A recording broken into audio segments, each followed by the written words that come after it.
And we are live.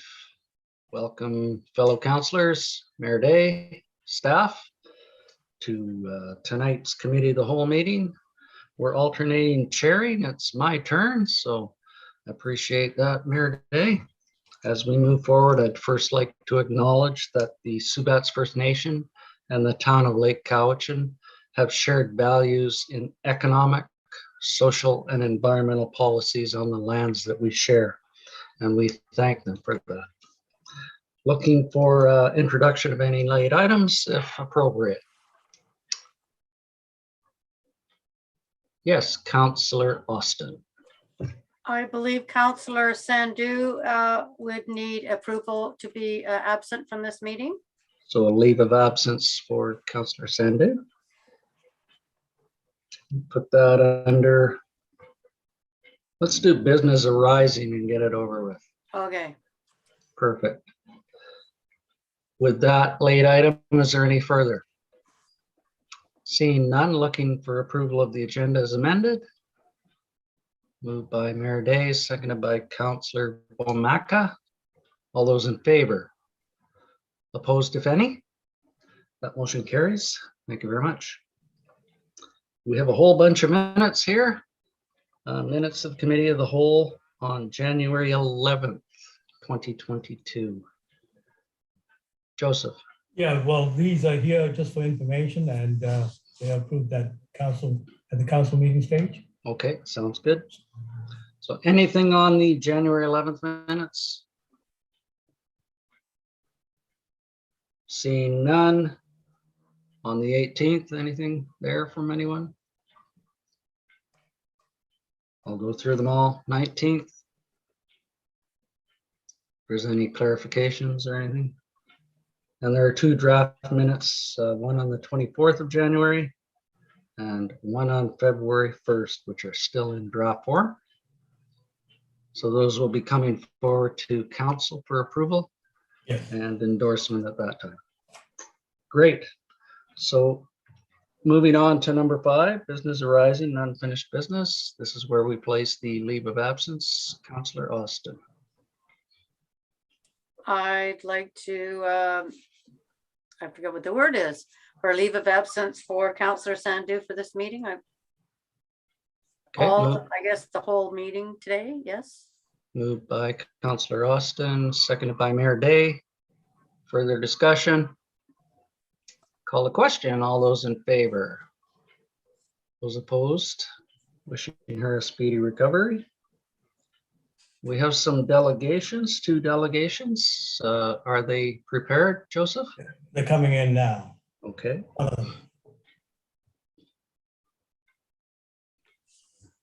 Vancouver has Martina representing.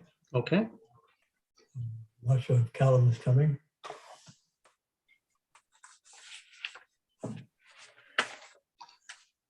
We'll let their video come up and then we'll welcome them to tonight's meeting. Welcome, Martina. Thank you. How are you? I'm really well, thanks. Good. Will Caleb be joining you or are you? He will be on. He's just going to be a few minutes late. Okay. Shall we start with you? Or Let's just see. Yeah, we can certainly do that. Okay.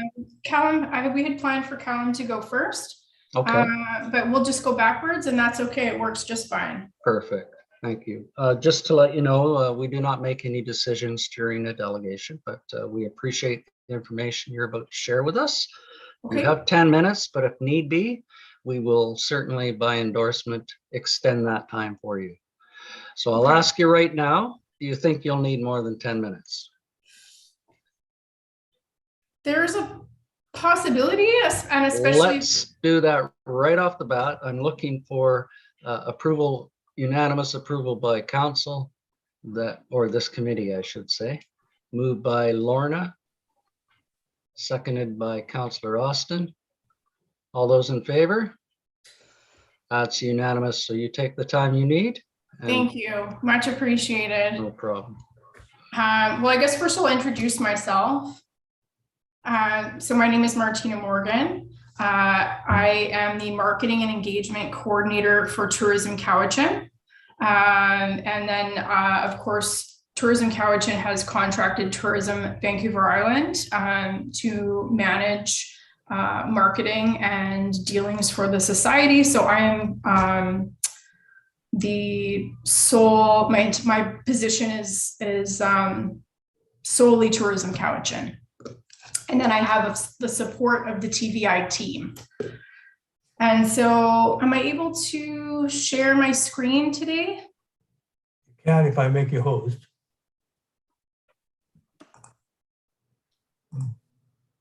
And then when you sign out, I'll become the host again.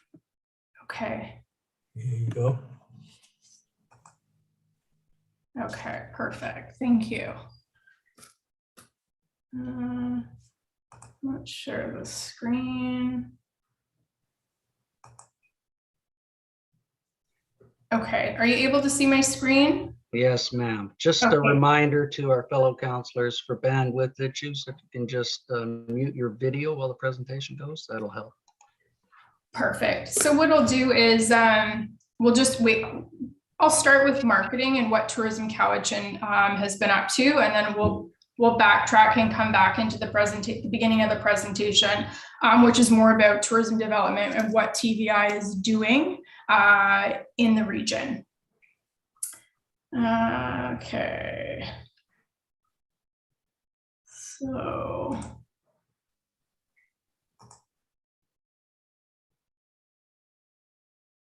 Okay, so marketing and visitor services. So essentially, this is kind of what our priorities are right now from a marketing standpoint for Tourism Cowichan. So obviously, we always have marketing running for the region. And a lot of times that is seasonal. And so we are working on our spring campaign right now. We do have the BC Ale Trail coming for 2 days to create new itineraries and create new content. And that piece will be specific to the Pacific Marine Circle route. And so that's happening in March, and then that content will come out later. So we share those itineraries, not just ale focused. That'll be all stakeholders involved. So there'll be itineraries that include activities as well.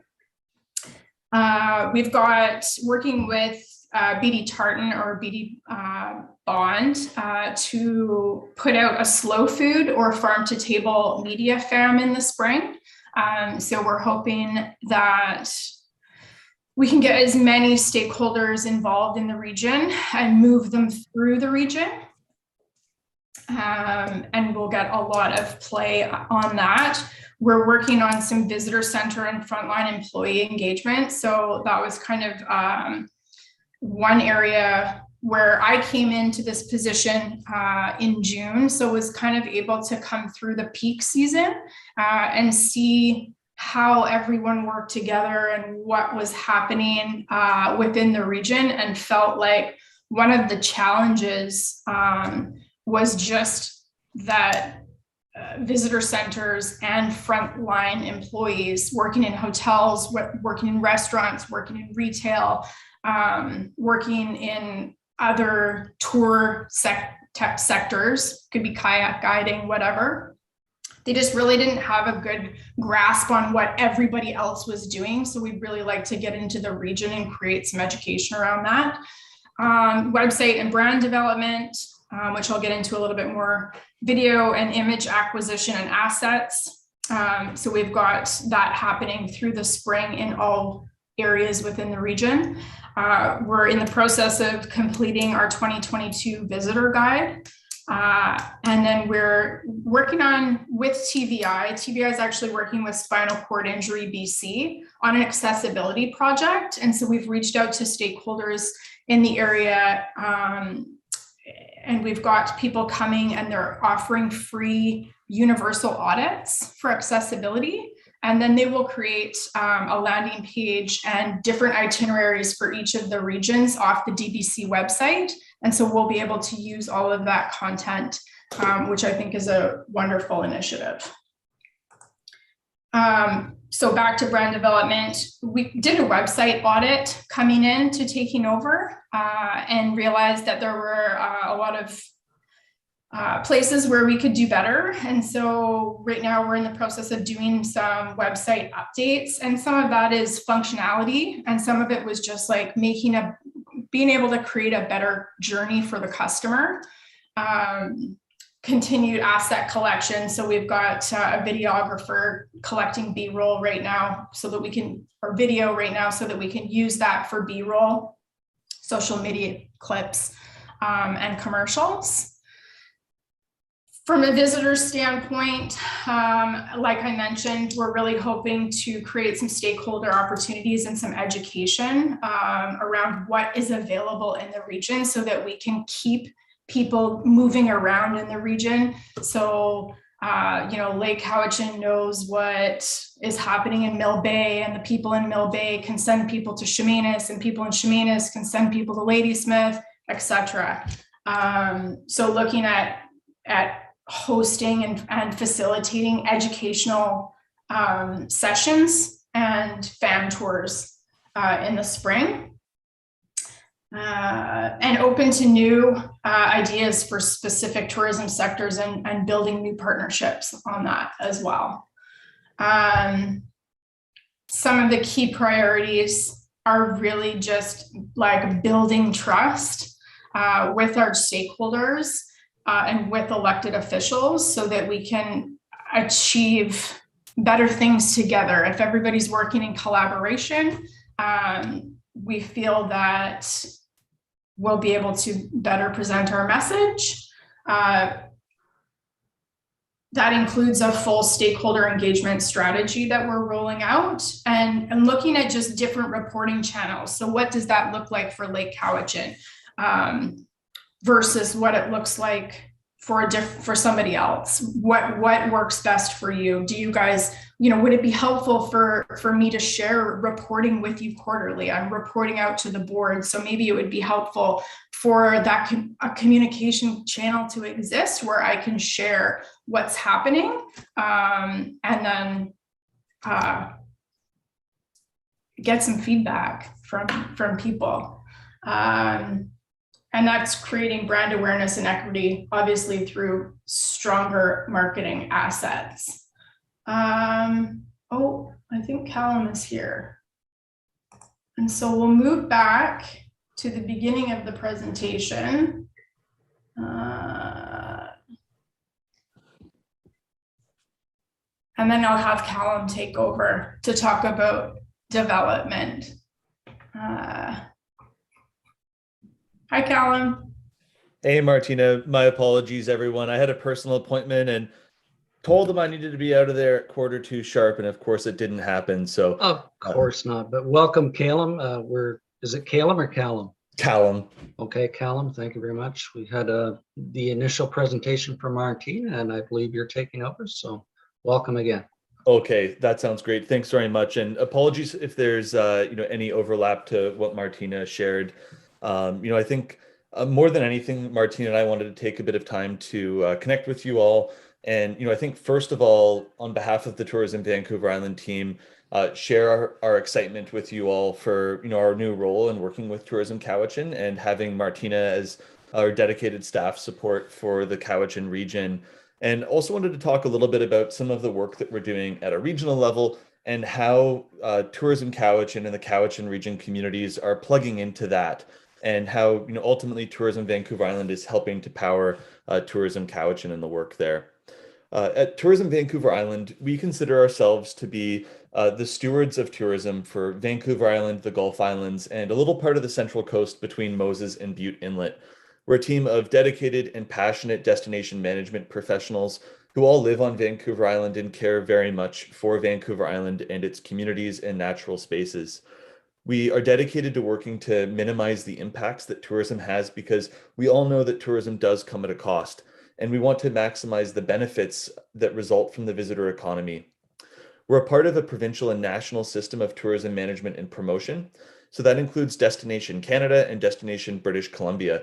And then Tourism Cowichan is really helped be powered by Tourism Vancouver Island and connected to those higher level authorities at Destination BC and Destination Canada. One of the things that we're most proud of is the ability that the tourism industry has shown over the past 2 years to be resilient. We certainly, at the onset of the pandemic, didn't expect the industry to be as resilient as it has proven itself. We worked on extensive survey and economic impact work to try to understand the impact of the pandemic on businesses. And we've continued to see concerns around liquidity, concerns around labor, marketing, health and safety requirements. And now we're really shifting to pandemic recovery and resiliency and supporting more resiliency as an organization. And for TVI, we've been really working to quantify and characterize the losses at the business level, telling that story to all levels of government so they understand the types of supports that businesses require, advocating to the provincial and federal government for new and different supports, enhancing programs that already exist and advocating for new ones, and also trying to enable the growth of operators, helping them to develop new skills that will enable them to better promote their business, particularly in the digital world. One of the things that we're, I think, most proud of at Tourism Vancouver Island is the one-on-one support for around pandemic recovery and resiliency that we offered through the Tourism Resiliency Network. It started here on Vancouver Island at our team, and we were able to work with partners across British Columbia to launch it on a provincial scale. And thanks to that, we've supported hundreds of businesses with one-on-one customized support, providing them access to a dedicated program advisor who can understand their own needs as a business and develop a support plan for them. We have a range of experts that can help them with all sorts of issues, ranging from legal, finance, HR, business planning, and more. We had a digital literacy program designed at empowering operators to really tell their own story and connect with their own consumers directly. And we also found it was hugely valuable to facilitate group learning opportunities between and among businesses. And although this program is starting to wind down now, we are looking at legacy services and ways that we can continue to use that model. And although the industry is certainly well on the path to recovery, there are major concerns that we're continuing to hear about. And Destination Canada's Tourism Big Shift report really articulates those challenges quite well. A couple of them here that you can see, lack of access and reduced transportation connectivity. We've lost so many of our key connecting flights that are important for not only domestic, but international markets. And it takes time to build those flight and connection routes back. We've also seen cuts with other forms of transportation like bus service. I'm sure we've all been hearing about the labor and skill shortages that the industry has been facing, higher costs that I'm sure you've noticed at restaurants and other accommodation type businesses, a reduction in business travel and events and conferences that many destinations really rely on. The loss of some new product. So, ultimately that would mean businesses that were failing and no longer in operation, another major concern. And finally, reduced access to capital and limited liquidity for businesses to really make those key investments in their operations to set themselves up for long-term success. When we look more towards the future at Tourism Vancouver Island, the concept of balance is really beginning to rise to the top as our foremost priority. We understand and recognize that tourism doesn't happen in a vacuum. It happens in our communities, in living communities, in natural spaces. And we are real advocates for striking balance in the visitor economy and balancing the economic benefits and the social good that can come from tourism, trying to advance sustainability principles and reduce the impact that tourism can have on our special natural places, looking at tourism as a way to drive reconciliation with Indigenous communities and partners and to support businesses. And we at Tourism Vancouver Island are really involved in trying to support and bolster the tourism ecosystem. And our work in Cowichan region is a great example of that, where we feel we can bring a real lens of expertise on a regional and provincial scale and have Cowichan region communities tapped into that.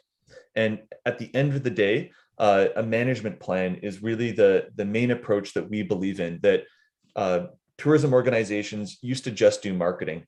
And now we really believe that there's a management role for tourism organizations. So it's not just marketing, but it's working with industry and stakeholders. It's supporting the development of product and working in concert with local and regional governments to ensure that tourism is really helping to power OCPs and not degrade the plans that a community has. We also wanted to quickly touch on a couple of regional tourism initiatives, and we're grounded in our destination development strategy, which Cowichan region was closely involved in about 4 years ago. And we came up with this vision statement for the island, which I think really continues to ring true. A focus on having a vibrant but also sustainable tourism economy. A focus on having remarkable products, but also products that are authentic and true to place, driven by visitor demand, that ultimately exceed expectations, support word of mouth referrals, etc. And I think most importantly, align with community desires, because we believe that tourism is a force for good that can help to power benefits within communities across the Vancouver Island region. A few priority areas that we're continuing to work on from that tourism development perspective. First and foremost, Indigenous tourism development. We believe it's a driver of reconciliation and also a massive opportunity from a business development perspective. Certainly close to home for all of you in Lake Cowichan, trail development and enhancement. We know that we on Vancouver Island are unique. We're one of the few four-season trail destinations in all of Canada. And it's been so exciting to see the great work happening in Lake Cowichan communities around trail network development. And we believe that that is a really massive opportunity for the community and also across Vancouver Island. We're supporting wayfinding and interpretive signage with a particular focus on territorial acknowledgement, reconciliation, and stewardship. We're working to support the development of more shoulder season experiences so that tourism can offer more year-round jobs. A focus on sustainability and regenerative tourism, providing businesses with customized one-on-one support for how they can advance the UN Sustainable Development Goals in a really focused way that helps them to reduce their impact as a business and maximize the benefits they bring to their operating area. And also a focus on supporting our rural and remote communities.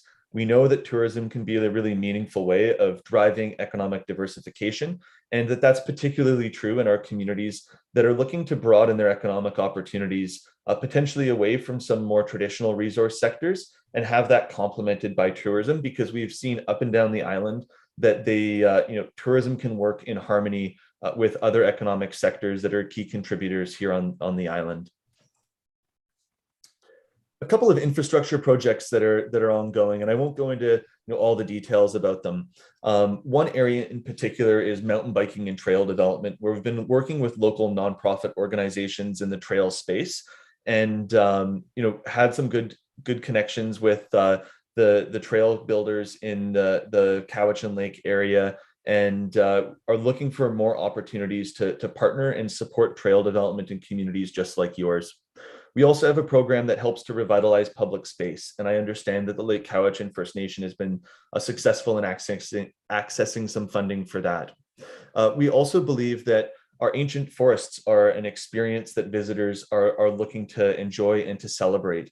And although we have certainly seen conflict relating to this that has impacted tourism as well as forestry operations and communities, we know that we do have wonderful areas where visitors can safely and respectfully enjoy our ancient forests. And, Carmanah, Walbran, Cathedral Grove, just a couple of examples that come to mind. And we're working with our partners at Rec Sites and Trails to make strategic and targeted investments to ensure the longevity of those experiences. Public recreation and accessibility is another key funding area as well that we're really prioritizing as an organization. So get involved, Cowichan. Part of the message that we want to bring is that there's a lot of work at the regional level that our communities up and down the island have a great opportunity to plug into.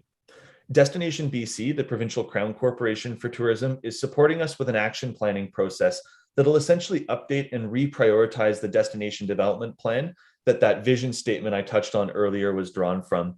This is a really focused initiative, and the main goal to understand what tourism development projects are important to your community, prioritizing them, and then trying to support you in accessing funding to make it happen.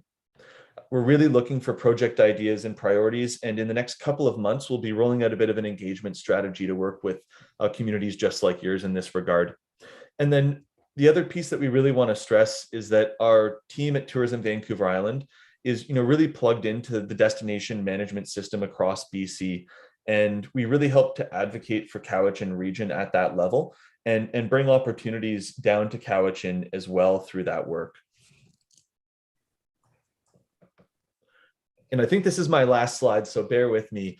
And, as I know that, council is aware, we completed the MRDT municipal and regional district tax renewal process in December of 2021.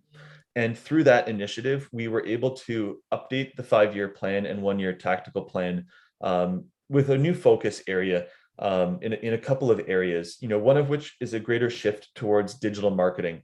Wanting to, recognizing the power and cost effectiveness of digital marketing, prioritizing that space. And I think that Martina may have touched on some of that a little bit earlier. Supporting pandemic recovery, recognizing that the short-term trends are going to be different. I know that in my family and for many of yours, the priority from a tourism perspective has been reconnecting with our loved ones. And there's a really great way that we can support demand generation through that lens in the shorter term. We've also prioritized supporting visitor centers in Cowichan region. We've recognized that MRDT has not supported visitor centers to date in Cowichan region, and that there's a natural opportunity for Tourism Cowichan to work more closely with the chambers of commerce and other organizations that are managing and delivering the really important visitor services. So we have committed funding through this planning process and are about to start reaching out to the respective visitor center managers to understand exactly how that funding can be put to best use. And last but certainly not least, a new product funding program that will support events and other opportunities in a targeted and strategic way. And this program, we're just, for the new 5-year plan, we're waiting for provincial approval, and it'll be sort of rolled out and formalized in the summer. So there's a few aspects of it that we're continuing to build out in a bit more detail. But I think more than anything, our goal with this next iteration of the 5-year plan is to really help connect each of Cowichan region's communities to the Tourism Cowichan brand. We want each community to see themselves as a part of Tourism Cowichan and that joint and united brand, while also, and I think, really importantly, showcasing the unique attributes of each of the region's communities. And I think it's fair to say that when the Tourism Vancouver Island team started our work in Cowichan region, while I think Tourism Cowichan in the past 5 years has set up a really excellent foundation, our team was excited to take this work on because we see so much opportunity to provide more direct and targeted support to communities like Cowichan, and for us to help empower communities across the Cowichan region to better tell their own story and share the unique attributes of their community and their businesses. Thanks, Callum. We've worked through this, and so we're open for any questions. Thank you so much. Thank you. And I'll get you to stop sharing your screen so I can view my colleagues. I want to thank you both for the information and the update. Much appreciated. Martina, you did mention about connecting perhaps quarterly as you do with the regional district, but I think biannually would suffice for the town of Lake Cowichan, as we are a seasonal tourism destination. And having said that, I'm glad that you mentioned sustainability on the tourism entity. As a water recreation destination, there is much angst when June comes around and the tubing season starts. But I think it's important to get the information out to the public on the economic benefits that brings to our community. And I know there are many businesses who do benefit from that, but it is problematic to a certain extent on the influx of people that comes. So I just wanted to mention that first before I turn to my colleagues for questions, and I will look for hands. There's a virtual hand. Mayor Day, please. Thank you very much, Mr. Chair, and thank you, Callum Martina. Good to see you again, Callum. It's been a long time. Too long. Yeah, so just get it off the on the table right away. Love to have you reach out to the trail development folks.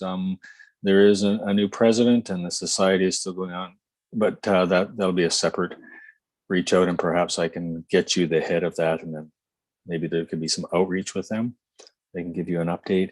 But you know, the one thing that's going to ring in my head after this is all over is that more community outreach to the communities in Cowichan, and that's what I felt hasn't happened to the best, you know, and served us well. But that's just my own opinion. It doesn't mean that nobody was trying. I realized it was a bunch of volunteers and people have changed positions there quite often. So I'm looking forward to that coming about with the great management of Martina and yourself and Tourism Vancouver Island jumping in to help manage things and to better tell our stories. That's cool. I'd like to see that. And you know, one of the things that I thought and hoped we could do at some point is have a couple of tourism roundtables in Lake Cowichan, like face to face, but that of course can't happen yet. I don't know how that would all be done virtually, but you know what I think would be important for a facilitator, maybe such as yourself, if you know, or Martina, I'm not sure what your background is there, but like one day, if possible, come out and bring the community together in the off season and talk about tourism and get their opinion and share your perspective from a tourism perspective, because that's something that I've struggled identifying ourselves with too. Is like, you know, okay, I love tourism because I know there's an economy, but sometimes I wonder if we know how to manage it, you know, or is it even our job to manage it, right? But there's amenities that need to be in place to manage all this water activity and stuff, and so if there's opportunity to, you know, get some expert advice on that kind of stuff once or twice a year, as Councilor McGonigal mentioned, that'd be awesome. So that's enough from me, but I look forward to future outreach. And I'm sure you might know that we have taken over tourism services and the tourism visitor center, so you have connections there. Okay, all right, thank you very much. Great. I didn't quite hear a question there, but with a little bit of levity, because I didn't have a question either, I'll certainly allow that, because the information was quite intense and it'll take some time to take that in. I'm glad you mentioned that the town has taken over the tourism activities, and the reach out towards our staff would be appreciated for sure. Anyone else? Well, I'm going to give you a virtual. Oh, you want to say? If I Absolutely. might share one final thing, and you know, I really appreciate the comments there, Mayor Day and Councillor, and I think that probably the very first project I think Martina was involved in with the organization was around stakeholder engagement, and we really wanted to prioritize that right from the start, and worked with BD Tartan, a engagement and communications firm in the Victoria area, for some really expert support in helping us to frame this out. The municipal and regional district tax renewal process started just as we were wanting to launch that engagement strategy. So now the technical work of MRDT is gone. We're so excited to be able to do things just like, you know, a roundtable in the community, and you know, also totally hear the comments around, you know, management, because I've seen the excitement that comes from tubing and the economic benefits that result from it, and it gets people out on the water, and that's amazing. But I've also been a part of, you know, underwater cleanups on the river, and have, you know, seen Councillor Austin there, and have seen, you know, what happens below the water as well. So you know, we don't necessarily have all the solutions here at Tourism Cowichan and Tourism Vancouver Island, but we really want to be a part of the conversation and trying to support meaningful progress on that. So, you know, thank you so much for the opportunity to present. And I think Martina and I both consider this the starting point with a lot of more good conversations to come in the near future. So thank you. Great. So we'll give you a virtual clap, just like the golf course. Quiet but appreciative. And look forward to an update in the near future, and perhaps some stakeholder engagement prior to the launch of the recreation season, perhaps. So if you would transfer the hosting back, and then we will thank you again for your, if not, I believe when you do leave, you're muted, Joseph. When you do leave, it will revert back to Thank you Joseph. very much. Appreciate it. Thanks a lot.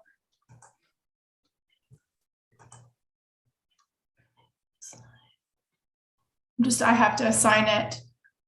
Or you can just leave. Works out too. Yeah. There we go. McGonagall's the host now. Oh, I'm the host now. Oh, well, I can't transfer it. I just got to get back on my electronic device here, if you bear with me. We do have a second delegation. Are they with us yet? Can you see him? Because you're the host now. I do not.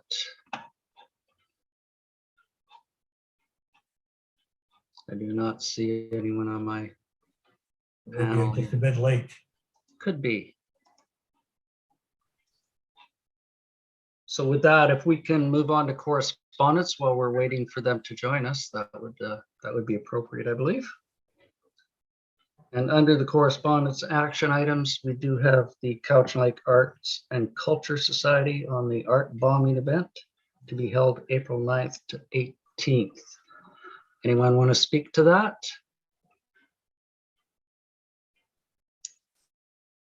Mayor Day, please.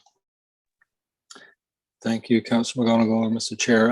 So, I mean, I support this event, but I don't know if they need endorsement from council. I mean, they're going to be hanging stuff from trees all over everywhere, so we want to make sure all of staff knows what's going on as well. So, if we're looking for a motion to support in principle this event, I would make that motion. Okay, moved and seconded by Councilor Vomaka. Any further discussion? I think we just have to ensure safety on vision. If we are looking at hanging those, and I'm sure they will take that into consideration. So I will call the question. All those in favor? Opposed, if any? That motion carries.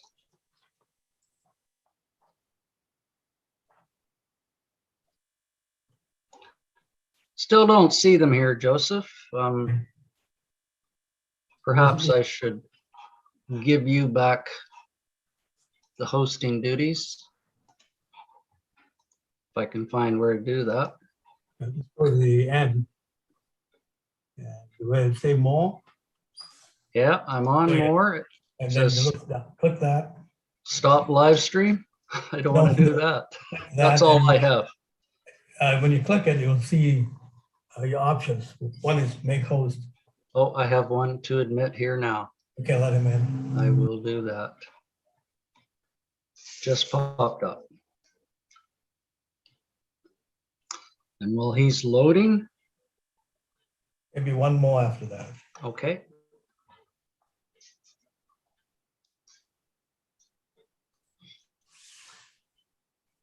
This will be Josh Handysides. Welcome, sir. And we'll wait for Donna Petrie from the city of Langford.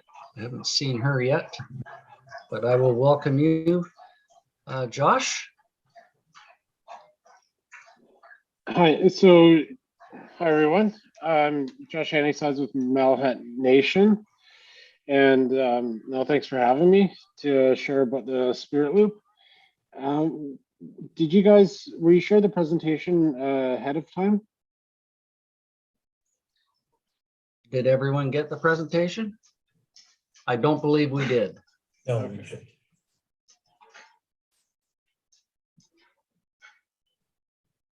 All right. Is there an email I can send to you, or can I share the screen?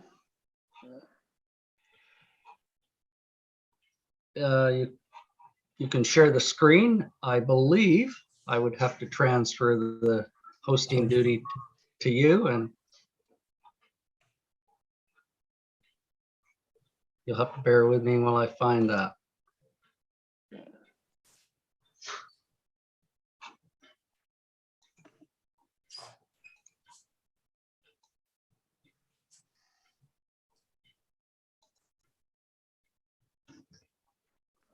So if you click more, then there'll be a drop down.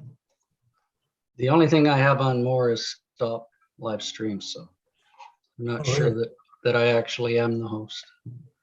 Hmm. Bear with me, Josh.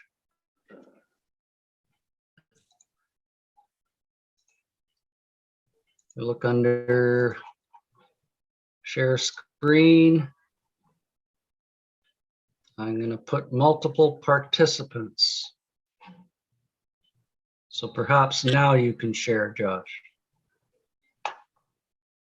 Perfect. We have the technology.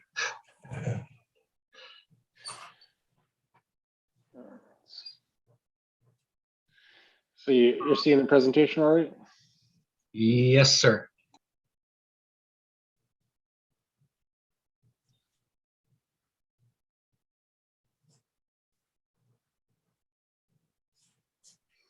All right. So Spirit Loop is a tourism marketing campaign that was started with, City of Langford and Malhat began talking about a way to better sort of fill the gap in tourism between what Tourism Cowichan was doing really in the core of the Cowichan Valley and what City of Victoria was doing in there, and Malhat and Langford kind of fall in this middle ground, and in between those two main areas that are marketed.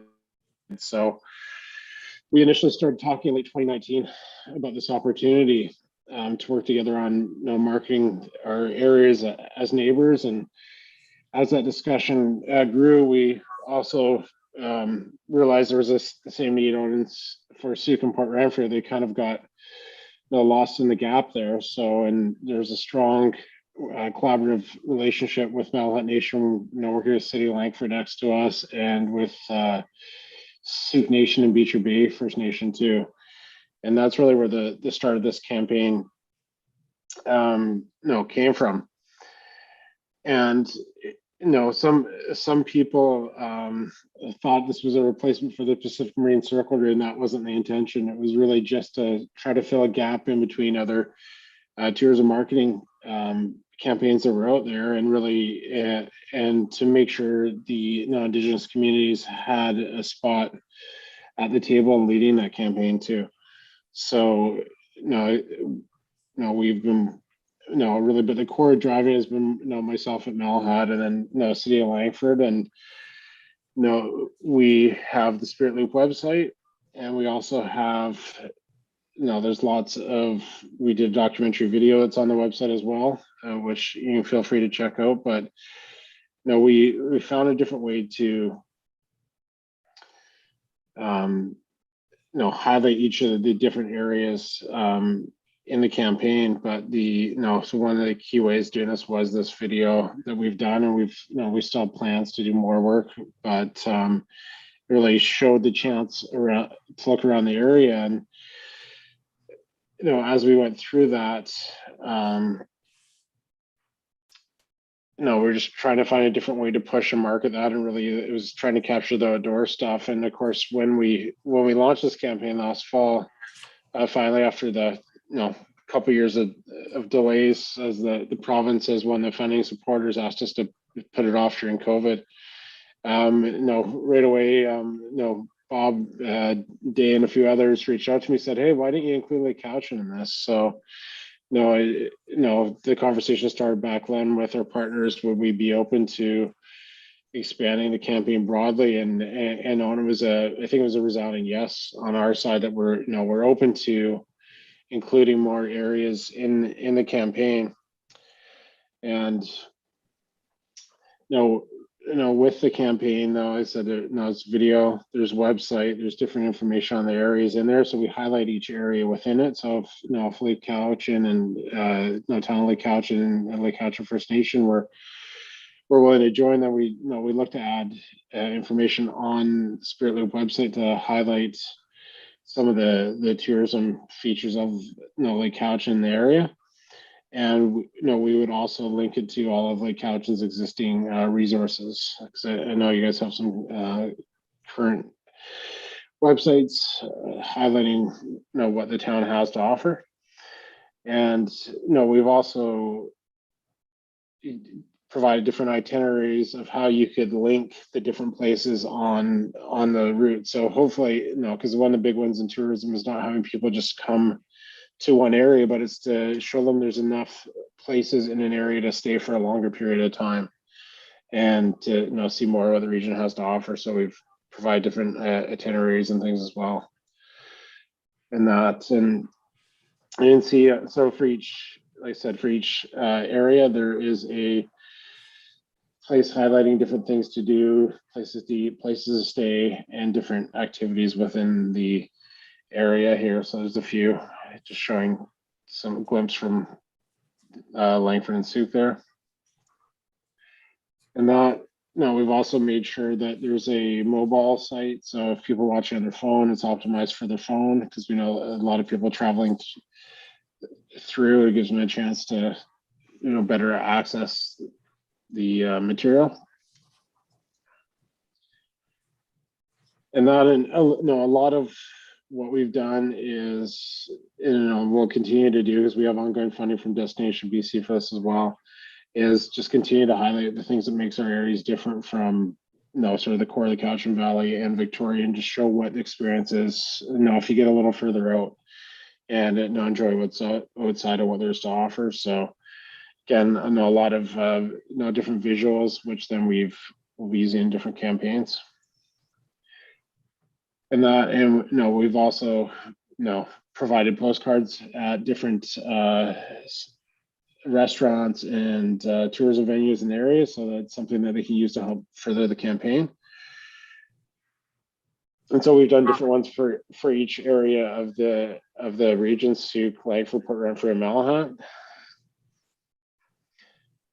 And then there's lots of, these are just examples, some of the different imagery that we're using on the social media post and online advertising that we're doing. And most of the advertising we are doing through the campaign is, it's mostly web focused. That's where most of tourism traffic is coming through now.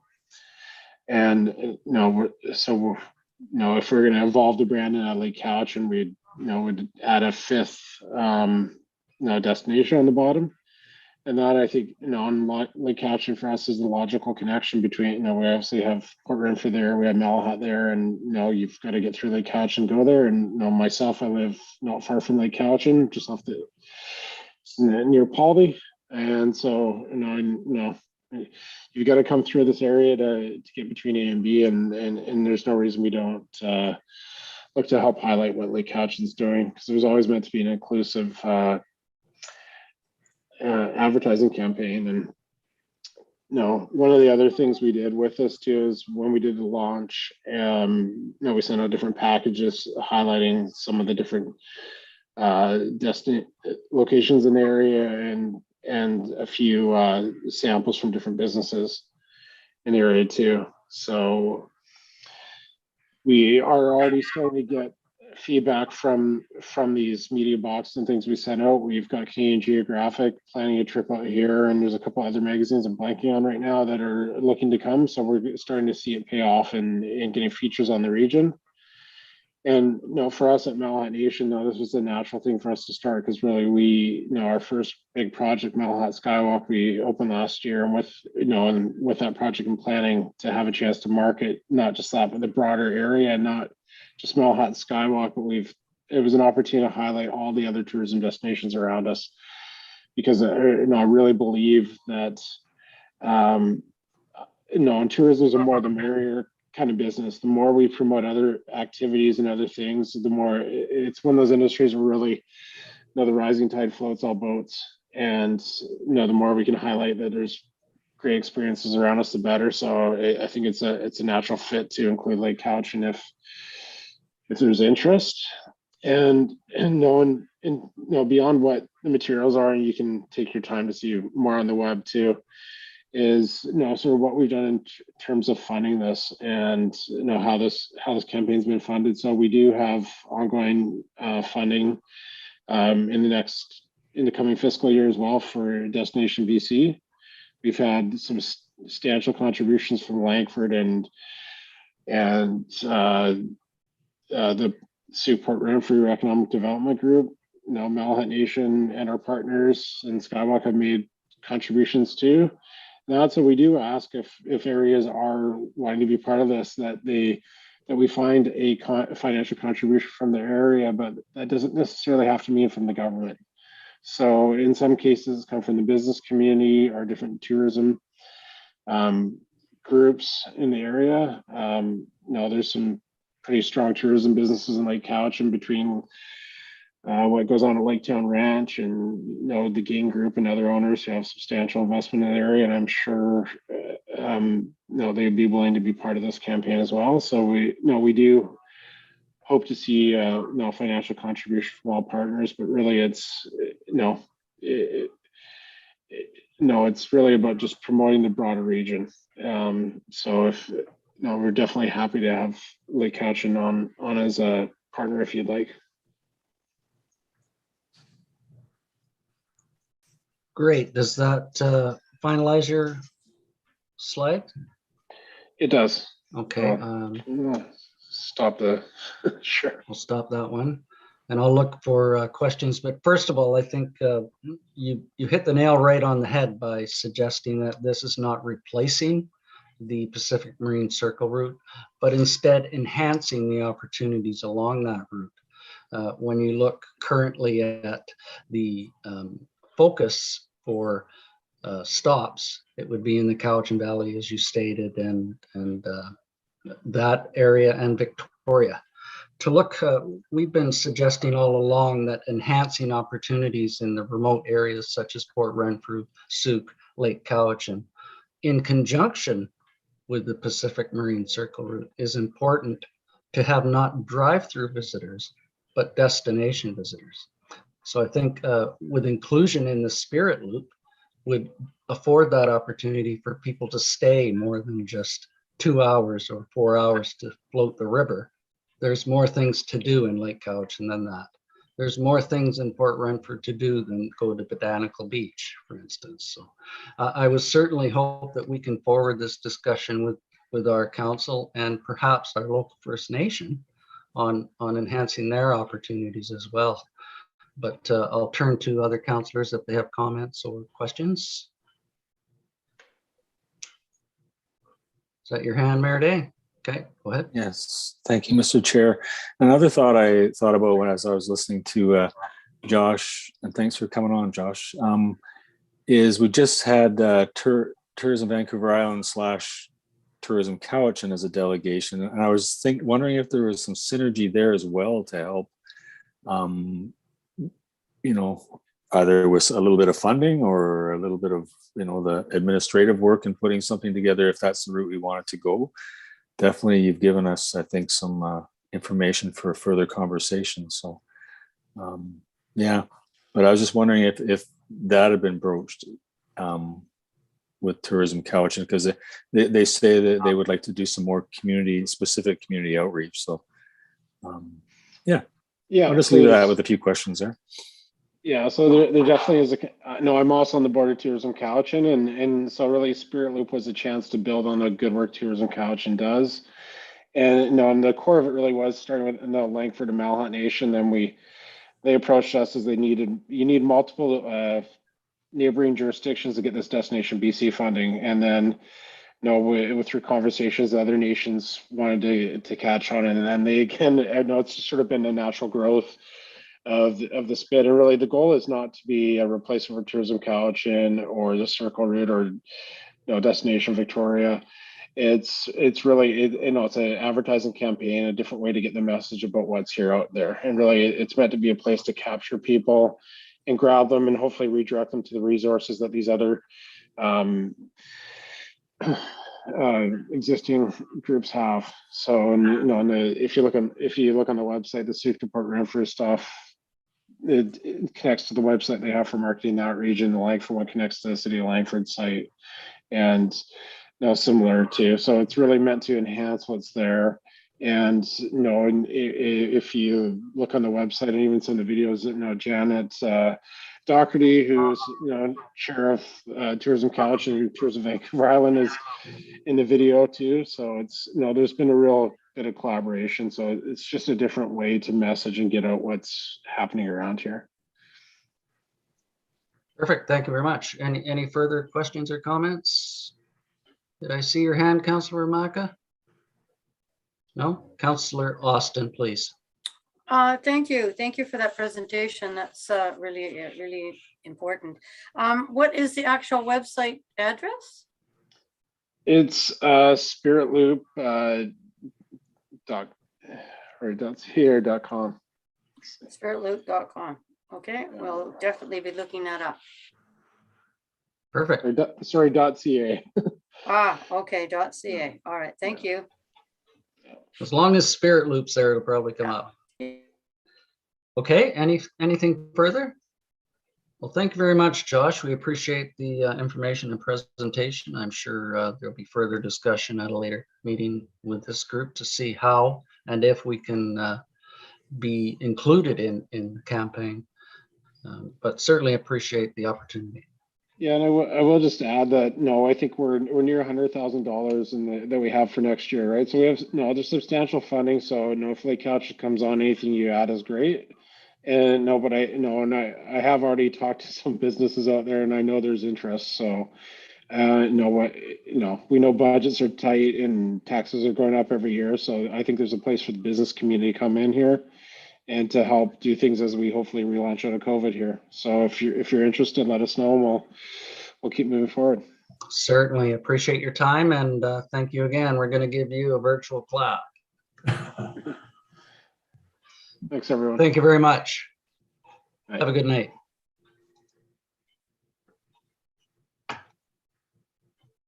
There we are, 2 delegations. We're an hour in. Are we okay to carry on, or would you like a 5-minute stretch? We're okay? Okay, we'll move on past to reports. The first report is the Director of Finance, and that's the financial report ending January 31st, 2022. Ms. Gill, please. Thank you. Good evening, everybody. Can everyone hear me? Okay, good. So the financial statements are there. I'd be happy to answer any questions you may have.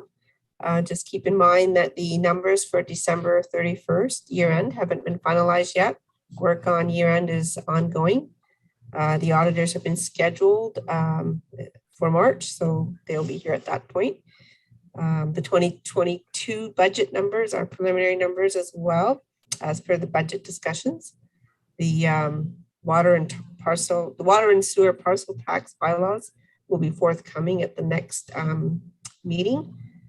And as you're all aware, the 2022 utility notices were mailed out the last week of January. So if anybody hasn't received that notice, they should be contacting the town office. Work is progressing on the development cost charges, and it's been a busy January. Thank you very much, Ms. Gill. Any questions or comments?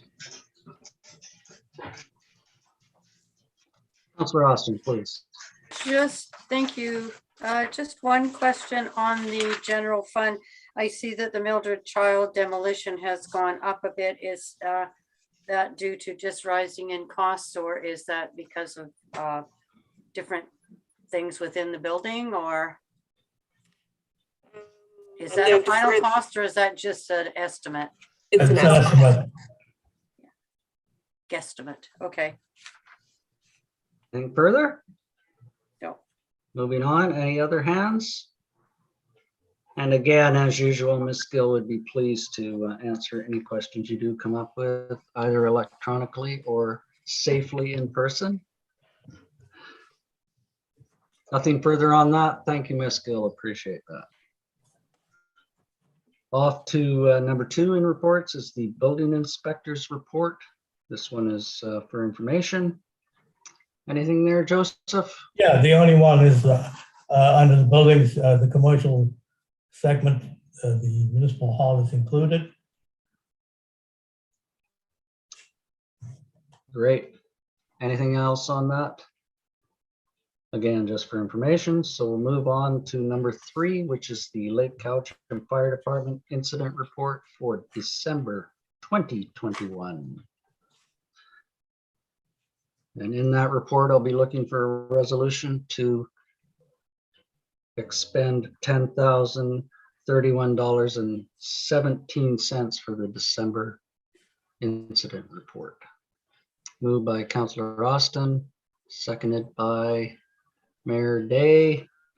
Any questions or comments on that report?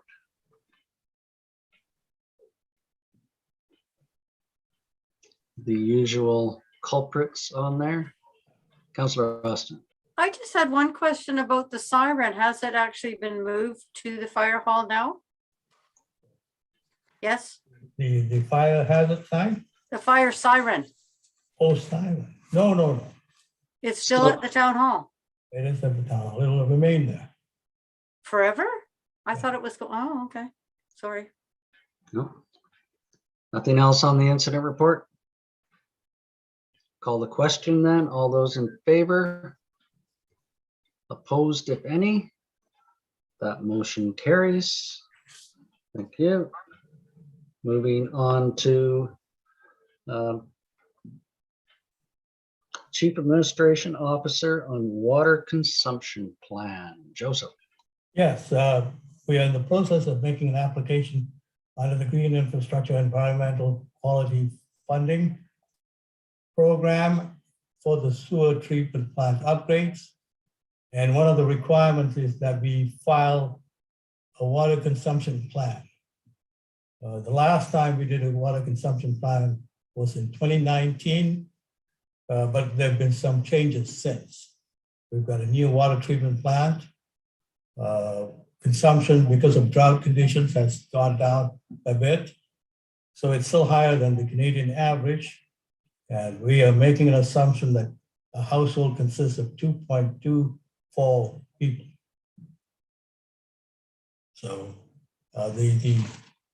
since the report was filed last week, there's been some minor changes, and otherwise it's basically the same, not a lot of changes, other than there's a fairly drastic change from the 2019 report.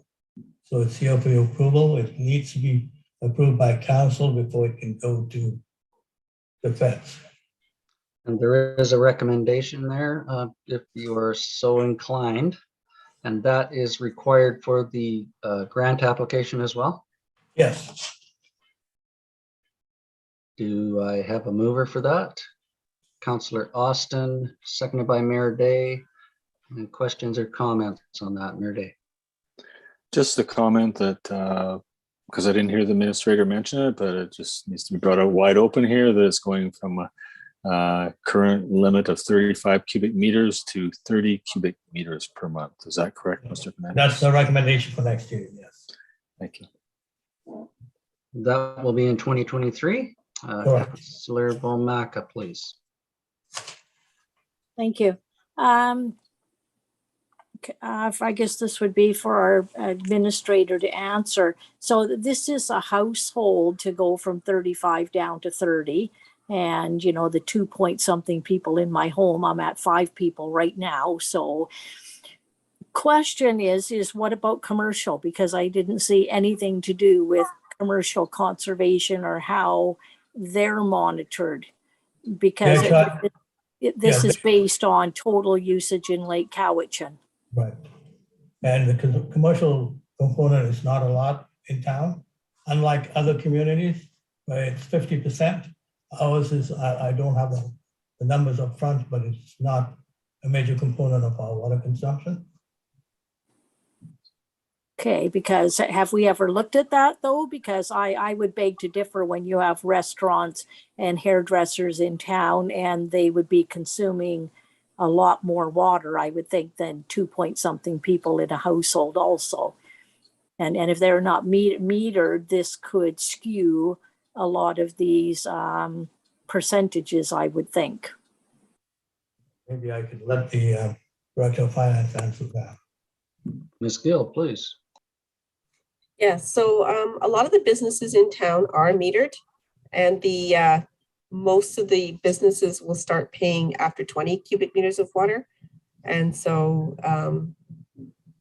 this isn't going to affect them, a lot of them, very much. It's going to affect more the residential. And some of them are not metered and they're paying flat rates anyways. So Okay, Okay. So the intent is not to go to 30 cubic meters this year, but in 2023. And I'm sure that will come up for further discussion. This is to implement the grant application on that recommendation, which has been moved and seconded. If you're ready, I will call the question. All those in favor? Opposed, if any? That motion carries. Thank you very much, staff, for bringing that forward. Next will be a water utility leak policy. Mr. Fernandez. Yes, we have had a water leak policy in place since 2014, right after we had implemented the water metering measure. And we've had some issues with the policy. And as I've indicated, I've highlighted the changes we need to make and what we have added. So you can take a look at the 2 pages. So we are basically asking that the contractor who does repairs is a qualified plumbing contractor, not just anybody. And that will verify that all leaks have been repaired before an adjustment can be made. And the other one is we also allow people currently to make an application once every 2 years. And it just administratively doesn't work. So it would make more sense that you reduce that to 1 per existing building rather than us having to keep track of what's every 2 years. Once is all they should be getting, because there is a little bit of an abuse in the process there, because when people have leaks, they don't generally get the repairs fixed quickly. They just wait till it's an appropriate time, and it just doesn't make sense to allow people to make an application every 2 years. So Okay. I'm just suggesting that the adjustment of the policy be as reflected to what I've written down here. So the highlighted in the Highlighted tangible yellow. proof, those are the 2 suggested Changes, yes. changes Yeah. moving forward. And I know the intent of the credit was to allow people to upgrade their services if there was a problem once water meters were implemented. That Right. timeline has been 9 years now, I believe, since Yeah. part of them have been implemented, and any problems should have been identified by now. I don't see a problem with the proposed amendments, but that's just my personal opinion. Anyone else? Are you looking for a recommendation to move those changes? Yes, Moved indeed. by Mayor Day and seconded by Councillor Austin. Any further discussion? Not taking away the opportunity to have those leaks fixed and to have the 1 month waived. Yeah. All those in favor? Opposed, if any? That motion carries. Thank you. Get back to my agenda. And again, Joseph, you're a popular man tonight. The Yeah. community garden agreement for 2022, sir. But the community garden agreement is coming up for renewal April 1st, I believe, or May 1st, sorry. And so I'm looking for council approval to go for another 5 years with the society, with the Caution Lake Community Garden Society. And if it's okay with council, there are no changes to the terms. It'll be the exact same contract, just a renewal of another 5 years. Okay. Do I have a mover? I do. Councillor Austin moves, Councillor Vomakis seconds. Discussion or comments on that? Seeing none, I'll call the question. All those in favor? Opposed, if any? That motion carries. Thank you very much. Moving on to strategic plan 2021-2022 update. And it just shows the status of our priorities in 2021 and 2022 and where we are on that. Anything that comes to light for the committee here? Or Joseph, or Yeah, well, if I may, some of please. the status has been moved to down the road. We basically kicked the football down to years past this year. So you might notice that that we had plans to get stuff done in 2022. It's not going to happen. So it's going to be down to 23 and 24. Hopefully they will be done by then. And 25 even. So for instance, can you bring one North Shore Pathway construction, for instance, Yes. has been moved from Q3 2022 to 2024.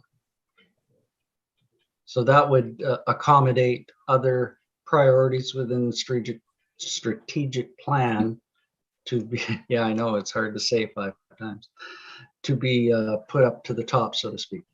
Yeah, and we've already basically approved the 2022 budget. So that's the reason for this being moved down the road. So if I may continue, some of those projects would be significant capital engagements and would require either a tax hike or a grant opportunity, and that hasn't been forthcoming yet. Okay, anyone else on any particulars or status of some of these?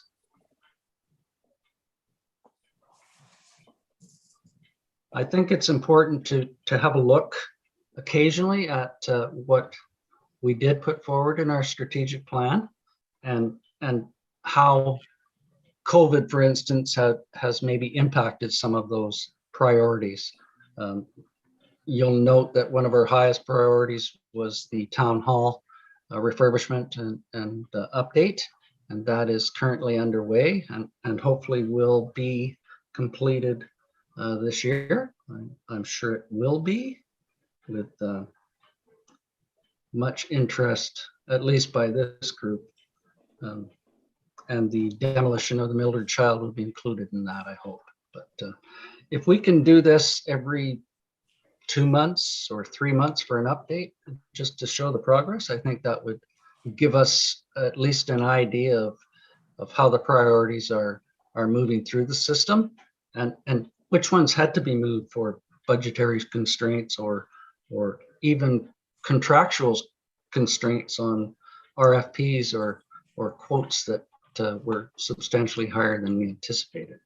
We do need to take that into consideration too, with supply chain demands, et cetera, et cetera. So I would look to this for every 2 months, personally, just as an update, so we can peruse it and then bring up any concerns or considerations that we may have. Any thoughts on that, Mayor Day? Yes, I totally agree, Councilor McGonigal, and I think that's totally possible. Just wanted to bring to light that there was a changeover in staff at the Ministry of Municipal Affairs office, and they called a meeting, the regular monthly meeting, but and I didn't have a lot of time to think about, but they always leave it or start us with a question. And what is your municipality or local government doing to set up the next council for success? And when it came to the Town Lake Couch, and the response I gave was our strategic plan. So this is the document that I hope when we get close to the end of the term that's spot on and definitely all tidied up and ready for the next council. They don't have to follow it, but you know, this is the guidebook forward that I think that it's important for us to leave them, so they know what priorities, you know, that staff has put on and some of the vision that this council has had. So, and actually my words that I said was, and there was many different comments, but this was, I said I was proud of this because this is our first one. And by us going back to do some tune-ups to it frequently, I think does us good. And just a final remark, when I look at all this and see the completed and done and in progress, you know, I just, we can't underestimate the amount of work our administrative staff does or or our people in the field. So it just helps me put to light in my mind the actual work that does get done all year long. So thank you. And then we add more. But anyways, we have to remember that strategic plans are a living document, and things will adjust those priorities and deadlines and end dates for sure. But it's nice to have a look at it once in a while, so look forward to that. Anything else on strategic plan? Thanks for that update. Joseph, sorry. Yeah, we had the bus pullover and shelter plan for 2021. Didn't happen, so it's gonna happen this year, hopefully. I think the plans are underway now. So some things, you know, the best laid out plans don't generally happen when you want it to happen.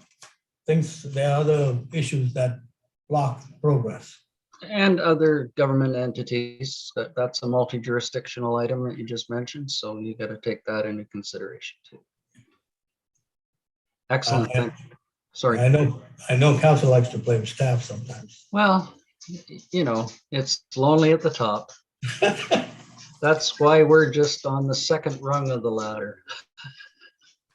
It's less of a fall. But no, thank you very much. That's good. One more thing? Yeah, just one more thing. I wanted council to know that we're making application for the sewer treatment plant upgrades. And the cost, just for your information, the estimated cost, the Class D estimated cost is $10.1 million. That's a 30% increase. Yeah, we've reflected that in the budget process. And the application, I'm sure. Perfect. I don't think any of us are surprised with that increase. We did mention that at a previous meeting, but hoping that we get some good news on that. Yeah. Thank you very much, Joseph, for that update. We'll move to new business. Moving right along, Councillor Austin, you had brought forward Canada Day celebrations and perhaps grant availability. Thank you. I think we should try and do another Canada Day celebration here this year. I'm certainly happy to do part of it or help with it and invite the First Nations. And I think there's a grant for a cake or cupcakes or whatever that we usually go with, right? Mr. Fernandez? Yeah, we've got some bad news because grant application has been closed. Already? Okay, we'll have to pay for the cake ourselves. Well, I actually, the one time we got a bunch of cupcakes, we found that actually a lot easier to hand out than the cake. And they weren't thrown away like, sometimes people get a big chunk of cake and chuck it away 5 minutes later. So anyway, we need to do it this year. I really do think I'd like to do it. I'll stand there by myself if I have to, but I really think we need to do it. I'm sure we'll implement something. We'll help you bake. We'll find something. I've seen Councillor Vomaka's hand up. Yeah, question. I thought usually the Cowichan Recreation did the Canada Day celebrations either at Massachi Lake. They do usually hold one. We try to incorporate a local one once in a while. We've done it at the Duck Pond and we've done it at Subat's Square at one time. So just to complement that, perhaps in the afternoon, and then the evening one is usually at Massachi Ballfield, the Sky Dome. But if we can discuss this a little bit later and see how we can incorporate perhaps a small celebration within one of our parks to enhance that. So we'll keep that on the table as an ongoing item, not in our strategic plan, but just in our conversations. Okay, good with that, Councillor Austin? Perfect. Councillor McGonigal brought something. I think as we've seen some ungulate incidents, elk and deer collisions on Highway 18, that it's appropriate to broach that discussion again with the Ministry of Highways and Infrastructure on some additional safety enhancements that could be incorporated. Whether it be fencing that we've discussed previously, some additional lighting. I know that there was some game cameras put up that have identified the areas that are most utilized by the elk and deer population along that route. But we have had many incidents, collisions this year. And I think with those numbers that we could have provided by the local detachment may help us in our discussion and promoting some further safety enhancements along there.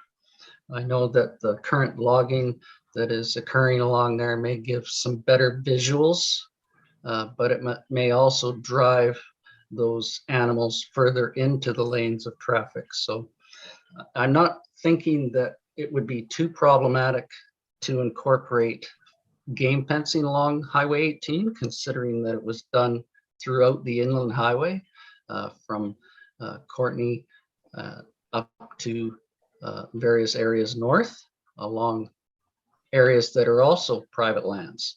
So there is considerable amount of private lands that were fenced along there, similar to what we have along our Highway 18 corridor. So I'd like to see us at least reach out to the minister for a possible engagement on what other options are available to provide safety to our traveling public going back and forth on Highway 18.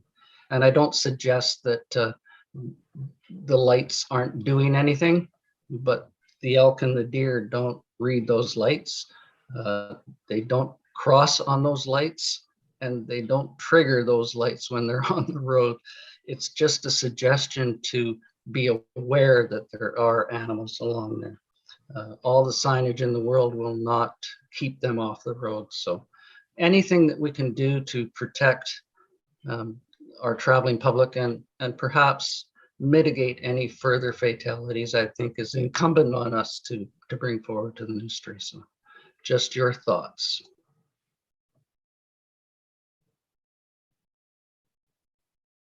Mayor Day, please. Thank you. I'd be happy to, on behalf of council, give direction to staff to put together some data on the amount of, I'm sorry, I'm trying to look up the word ungulate. I'm not sure. Ungulate. Ungulate. Okay. Deer, elk. It's not in my vocabulary yet, but I'll work on it. Any split-hoofed deer. And if staff could gather some data on that, and then also after that discuss it, we'll discuss it here and get some advice from staff, and then ask for a meeting with either the minister or the ministry staff via Zoom. So just historically, we did have a initial discussion prior to the placement of the signs that were placed with ministry staff, and it included the information that we had at that time of the collision incidents. So I think moving forward, that similar information is important. It's not like this is the first time that we've reached out for some considerations. So just piggybacking on that with updated information, I think it is great. Yeah, and I do have a follow-up question. A previous superintendent of public works would sometimes report back that he was on safety committee with Ministry of Highways. ICBC and Ministry of Transportation. Right, and that seemed to be a good ally in these conversations. So I just wondered, do we still attend those meetings? Yes. Yeah. Okay. Cool. Thank you. Not our previous superintendent, but our current one does. Thank you. And now that that's been broached, I believe staff, we're going to put more work on them. Could reach out to the local detachment on the incidents that may have occurred this calendar year for further discussion with MOT. So just direction to staff if possible. Is everyone okay with that? Okay. Anything else? No? Great. Thank you very much for indulging me in that. I didn't see any notices of motion at the beginning of the meeting. Do I see any now? I do not. So we will move to question period. And this is your opportunity, if you are watching at home, to phone in on any item that was on today's agenda on questions. The phone number that you may call is 250-749-6681. And when prompted, extension 102. Or you can email your question to general@lakecowichan.ca. The email again is general@lakecowichan.ca. Phone number 250-749-6681, extension 102. We will reconvene at 6:28. See you then.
Coming up to 6:28, if you can turn your cameras back on so I know you're here.